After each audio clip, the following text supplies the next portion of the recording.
সন্তান। আমার নাম লিখে বকর, শুনছি নামটা নাকি আপনি রাখছেন।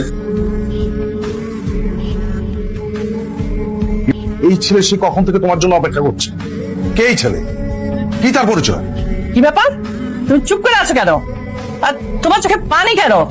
এই ছেলেটা কে? তোমার আরেকটা বেটা। কোথায় গেছে আমার চাঁদনি? আপনার চাঁদনি আকাশে চাঁদ হয়ে গেছে।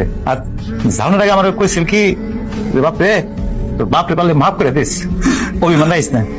মা, এসব কি শুনতে পাচ্ছি? কি ব্যাপার চৌধুরী? সমাজের বুকে আদর্শবান ব্যক্তি, কি চুপ করে আছো কেন? কি শুনছি আমি এসব?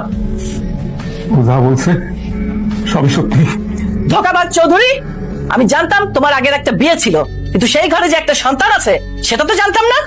আবার সেই সন্তানের জন্য এখন চোখে পানি আসে। চোখের পানিতে কোনো কাজ হবে না মা। জন্মের পর থেকে আমি যা জেনে